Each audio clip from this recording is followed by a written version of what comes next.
bizi. Ben razı çekem nazı. Bizim müğənnilər ekran önündə səmimi olmaqdan qorxurlar. Mən kökəm, qombulam. Mən sizin yanınızda dost görməmişəm. Mənə yaltaqlıq eləyən dostlarımdan uzaq gəzirəm. O qədər daşlandım ki, İnsan ağlı gedəndə ailə həyatı qurur, ağlı başına gələndə boşanır. çox şanslı insan hesab edirəm ki, özümü mən onu tanıyıram. Heç kimi də bloka atmıram. Sonuncu obrazınızda çox tənqid olundunuz. Verilişlərdə danışılan çayxana söhbətləri, əsəbləşəcəksən, xəstəlik tapacaqsan, tez qocalacaqsan. Dünya malını söhbətini aparıram. Bir gün mən opera oxusam heç çaşmayım. Müsahibələrimin içində ən birincilərdən oldu.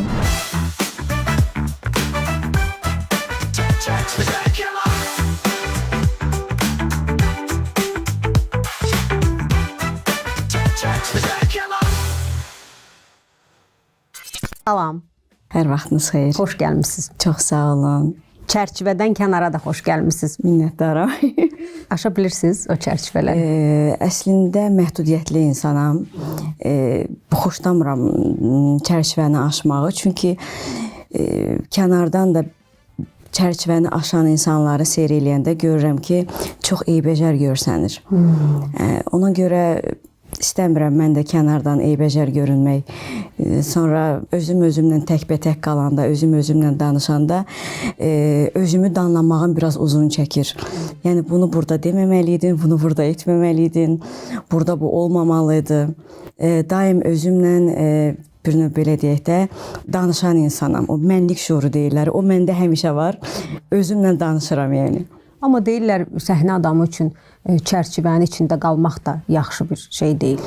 Bilirsiniz, o çərçivədə əxlaq dəyərləri var, sonra ailə münasibətləri var, sonra tamaşaçı ilə aranda olan hörmət bağı var, sonra işinə o qədər dəqiq, dürüst, təmiz, səliqəli yanaşmalısan. Yəni çərçivəni aşıb orada pintilik eləməməlisən də, yəni bu cəhətdən mənim üçün çərçivə çox önəmlidir. Məsələn, çərçivələri aşıb fərqli janrlarda oxuya bilərsən, geyim tərzini dəyişə bilərsən. Ki siz ara sıra dəyişirsiniz. Bəli. Və yaxud da saçının rəngidir, nə bilim, bir növ belə deyək də, makiyajındır. Bunları bəli, çərçivədən çıxmaq olur.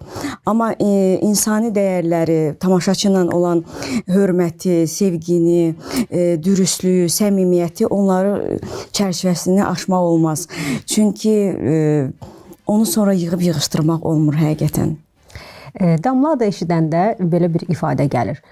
Onun öz kütləsi var. Mən maraqlıdır. O kütləni siz necə görürsünüz? Kimdir onlar? Əslində maraqlı sualdır. Kimdir onlar? Sadəcə mənim ürəyimdən keçən, zaman-zaman titiz yanaşıb, aylarla, həftələrlə axtardığım mahnılarda özlərini tapan insanlardır. Yəni düşünürəm ki, o misralarda özlərini tapırlar. Mahnının hansısa bir kəlməsində özünü tapır. Yəni, çoxdur əslində onlar və onlar məni sevirlər, Allah da onları sevsin. Belə deyərdim də, öz ruhunu orada görən insanlardır damla sevərlər. Damla sevərlər çoxdur. Amma biz yaşıl əskinaz deyilik ki, hər kəs bizi sevsin. Şübhəsiz. Sevməyənlər də var. Onlar da bir cəbhədir. Bəli. Oradan çoxlu tənqid yağdırırlar. Bəli. Nələr hiss edirsiniz o an? Əvvəllər çox ürəyimə salırdım, bir növ belə deyək də, fikir eləyirdim, hardasa istəyirdim ki, bir o insanların qarşısına keçim, sizin səhv olduğunuzu sübut edim də, yəni siz səhv danışırsınız, səhv düşünürsünüz. Amma bugün düşmənlərimlə savaşmaq yox, bugün mənə yaltaqlıq eləyən dostlarımdan uzaq gəzirəm. Yəni mənə yaxşı görünən, sən qadan alın, başına dönüm, sən mükəmməlsən deyən, durmadan yaltaqlıq edən dostlarımdan qorxuram. Artıq düşmənlərdən qorxmuram. Çünki düşmən həmişə açıq kart oynayır. Düşmən hər zaman sənə deyir ki, mövqeyi bəllidir də, yəni onun. O açıq aydın sənə deyir ki, səni təpədən dırnağa sevmirəm və qəbul etmirəm. Amma dostu anlaya bilmirsən, o yaltaqlığın içində nə var? axırı hara gedəcək, nə baş verəcək.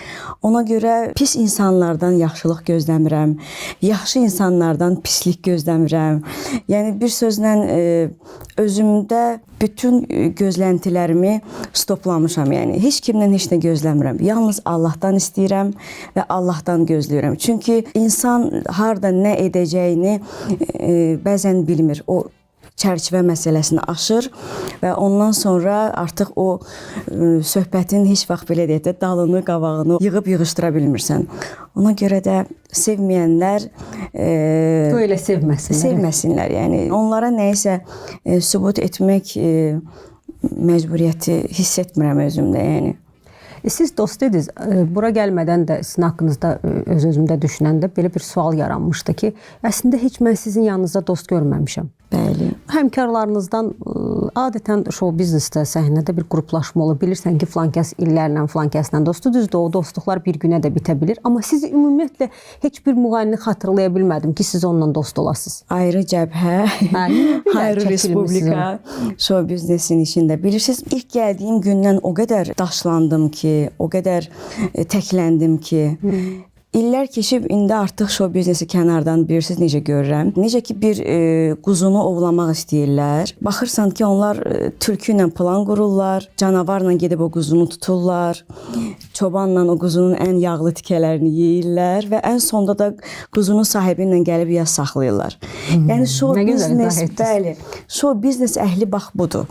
Ona görə də özümü onların yanında görsənmək kimi məcburiyyətə soxmuram. Çünki bilirəm ki, tülkülə, canavarla, çobanla baş-başa qalacam və ən sonda mən məğlub olacam.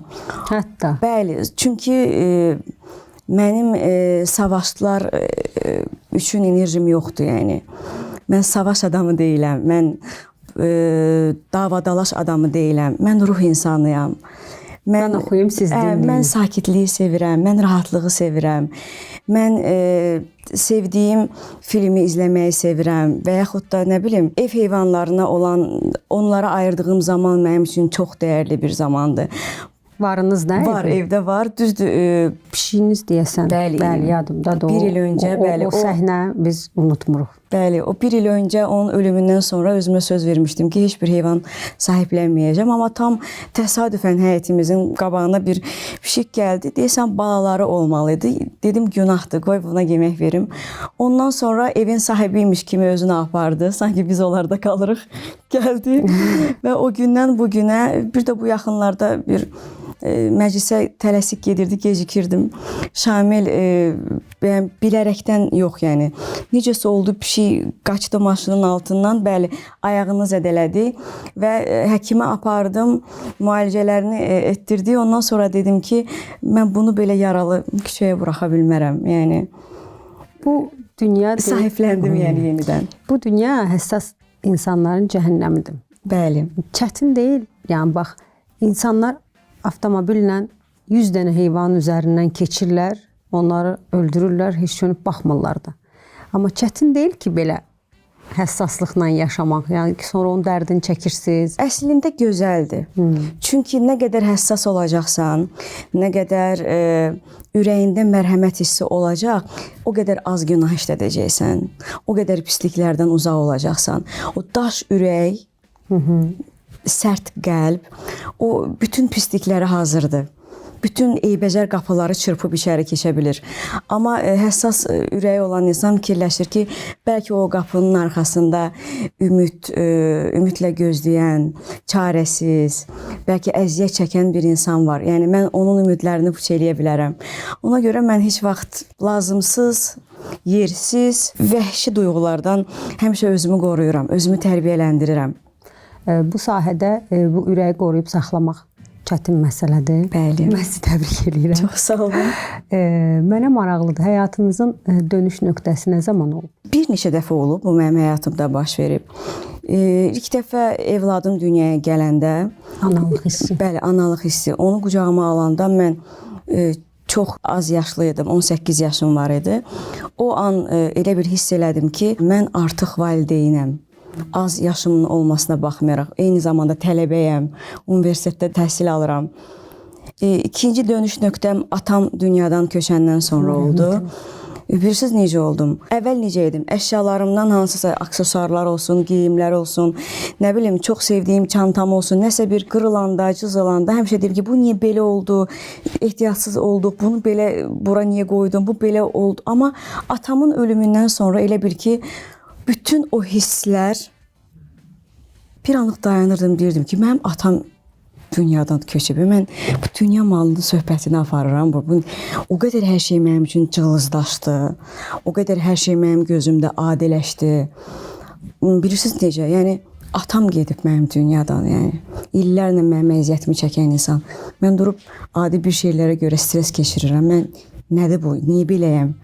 Və yavaş-yavaş hiss elədim ki, mən artıq getdikcə formalaşıram bir insan kimi. 2 dəfə olub həyatımda. Bəli, evladım və atamın dünyadan köçməyi, amma düşünürəm ki, hələ çox olacaq. Qarşıda çox döngələr var. 18 yaşında dediniz, ana olmuşsunuz. Belə bir söz eşitmişdim. İnsan ağlı gedəndə ailə həyatı qurur, ağlı başına gələndə boşanır. Siz də müsahibələrinizin birində belə bir ifadə işlətmişdiniz ki, indiki ağlım olsa, bəli, boşanmazdım. Bəli, çünki İbrahim xarici ölkədə təhsil alır. Hər dəfə mənlə ayrı danışır, atasından ayrı danışır. Bir növ özümü günahkar hiss eləyirəm bəzi məqamlarda, amma sonra deyirəm ki, Allahdan yaxşı bilməyəcəm ki, xeyirlisi demək ki, bu imiş. Atasız övlad böyütmək çox çətin məsələ. Çox çətindir, bəli. Xüsusilə bir səhnə qadını olaraq. Bəli, çox çətindir. Allah atama 1000 dəfə rəhmət eləsin. Bütün ölənlərin yeri cənnət olsun. Onun bir insan kimi böyüməsində, təhsili sevməsində, savadlı olmağında atamın danılmaz əziyyəti var. Və anam da ki, çox vicdanlı böyüdüb evladımı. Yəni, bizi necə böyüdübsə, eynən oğlumu da bax elə vicdanlı böyüdüb, yəni mərhəmətli böyüdüb. O da bəzən mənlə danışanda deyir, burada bir heyvan sahiblənmək istəyirəm, çox darıxıram, istəyirəm məktəbdən gələndə görürəm ki, yəni mənim ruhum elə bir sanki ona köçürülüb də, yəni necə böyümüşüksə evladım da özüm kimidir. Hər kəs bir yola çıxanda qarşısına təbii ki, bir məqsəd qoyur. Bəli. Və siz bu səhnə fəaliyyətinə başlayanda qoyduğunuz o məqsədlər hansına gəlib çatmısınız? Hansı hələ qarşıdadır? Çoxu həyata keçib. Çoxuna imza atmışam, bəli. Tam rahatlıqla deyə bilərəm ki, heç artıq həsrətində deyiləm ki, yəni bu niyə olmadı, bu məndə niyə yoxdur. İndi seçici olmağa başlamışam, yəni. İndi istəyirəm ki, hər şeyin ən yaxşısı olsun. Aranjmanda da, mix masterdə də, mahnıların seçimində də, kliplərin görüntüsündə də, rənglənməsi. Ümumiyyətlə, artıq keyfiyyət. Yəni, ola bilər ki, onun az dinləyicisi olsun. Bugün onu dinləyən çox az bir kütlə olsun. Amma onu istəyirəm. Orada olmaq istəyirəm, yəni. Ora mənə rahatdır. Bizim yerli ifaçıların demək olar 90%-nin məqsədi eynidir. Avropa səhnəsi, Eurovision, Grammy mükafatı falan filan. Sizdə varmı o istək? Qlobal kimi xəyallarım heç vaxt olmayıb. Bəlkə də nə bilim, ilk səhnəyə gələn gündən çox fərqli millətlərin reaksiyasını almışam. Məsələn, heç ağlıma gəlməzdi ki, ərəb mənə şərh yaza bilər. Məsələn, özbək millətindən şərh yazıla bilər. Məsəl üçün, nə bilim, ruslardan olsun, almanlardan, fransızlardan, məsələn, bugünkü gündə də gəlir bizə Instagram hesabımıza. Deyim ki, bununla yetinib kifayətlənirəm, yox. Sadəcə olaraq zamanını hələ indi hiss eləmirəm. Ola bilər 1 ildən, 3 ildən sonra bunu tam rahatlıqla deyə bilərəm. Amma indi zamanı deyil. O hissiyat yoxdur məndə hələ ki.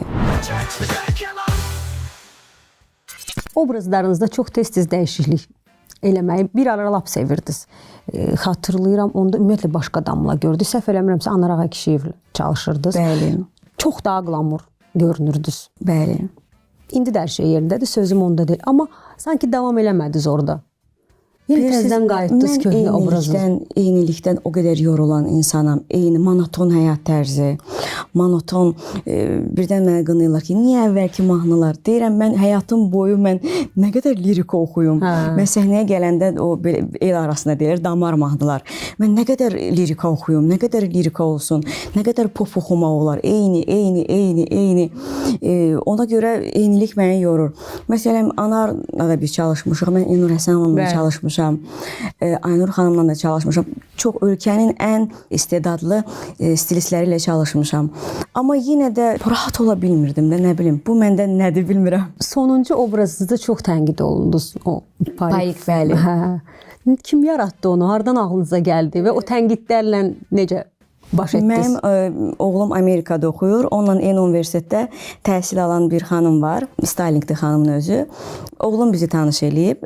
Onun belə deyək, göstərişlərindən, onun dediklərini edirəm belə deyək. Amma risk etmirdim. Nə yalan deyim ki, yox, belə israrla ki, yəni bu obrazda görünməlisən. Siz özünüzü o cür rahat hiss etdiniz. Məncə siz özünüz də narahat idiniz. Rahatam əslində. Mən bugün yaşıl, sarı, göy, orada əsas o şortiklə filan.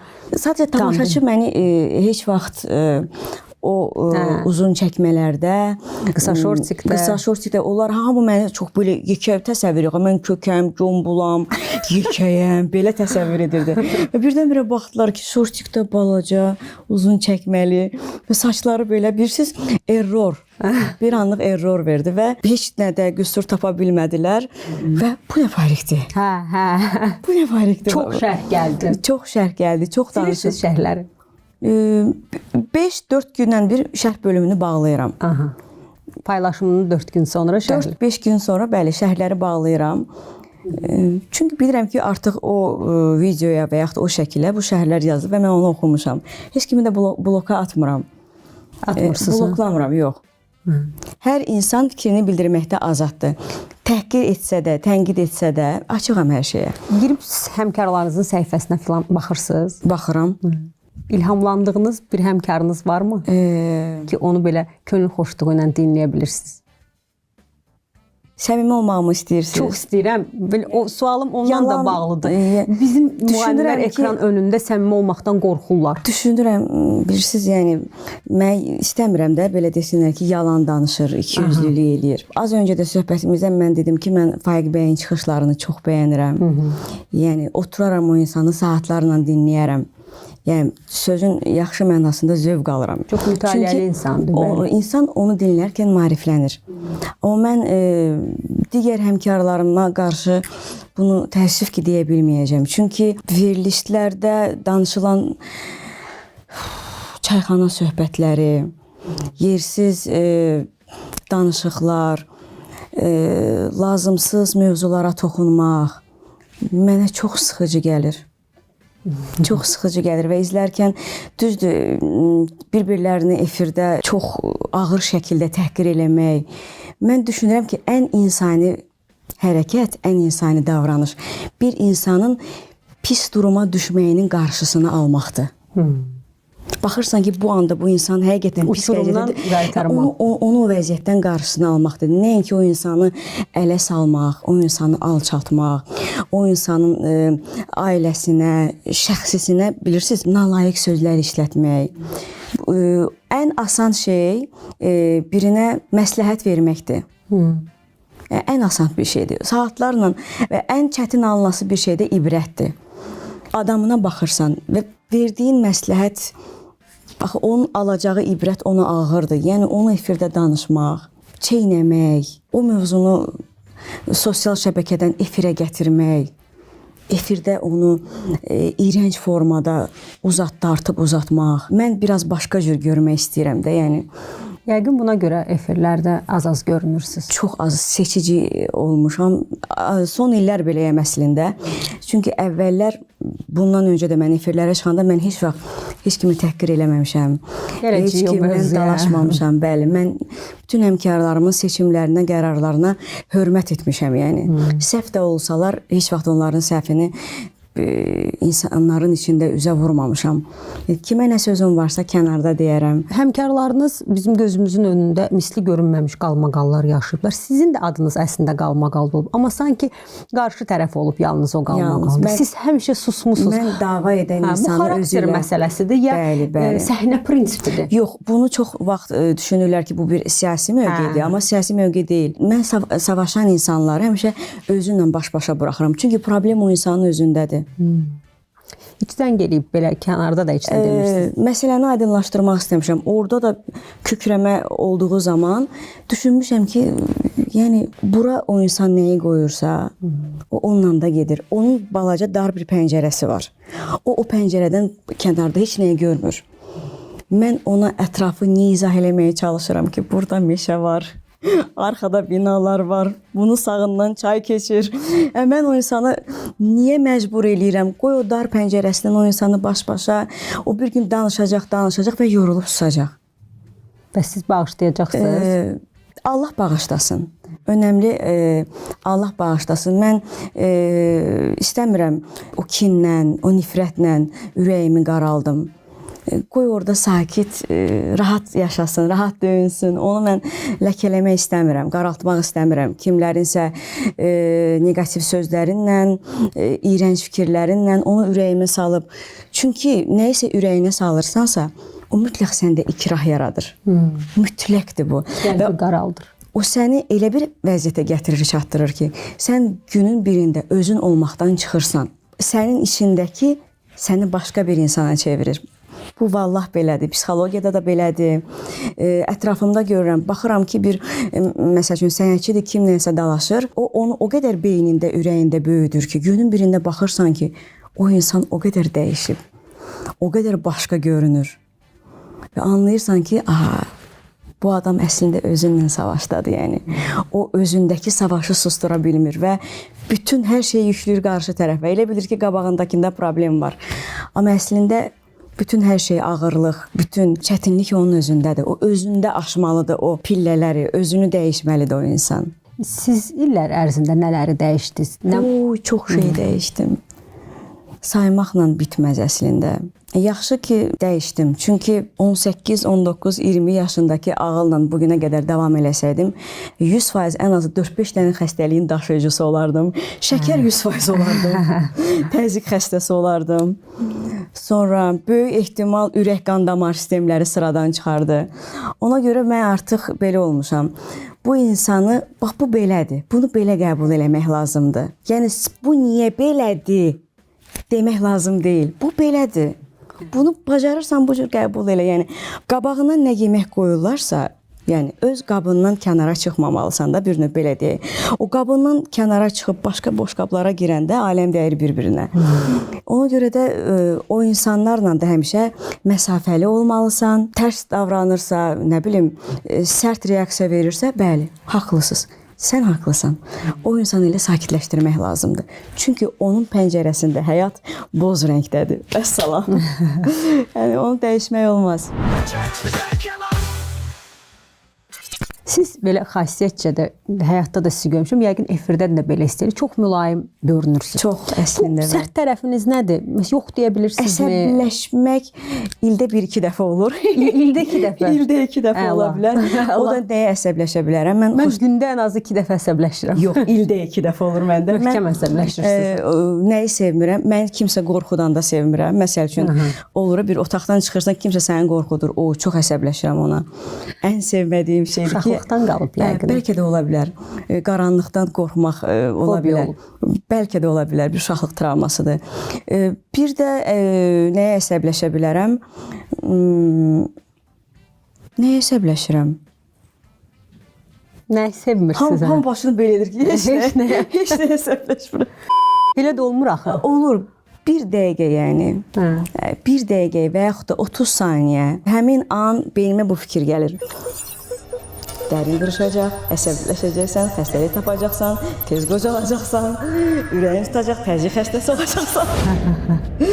Çox əsəbləşsən, aqressiv adam olacaqsan, kənardan pis görünürsən, özünü yığışdır. Məncə elə ən vacib məsələ 31-ci saniyə artıq qayıdıram əvvəlki insan oluram. Bəlkə də bu ondan irəli gəlir ki, o qədər özümə hücumları görmüşəm ki və orada necə yara almışam.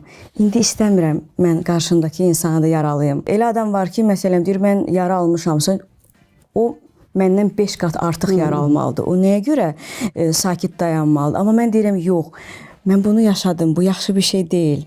Qarşımdakı ümumiyyətlə bu hissdən xəbəri olmasın, heç o bunu yaşamasın.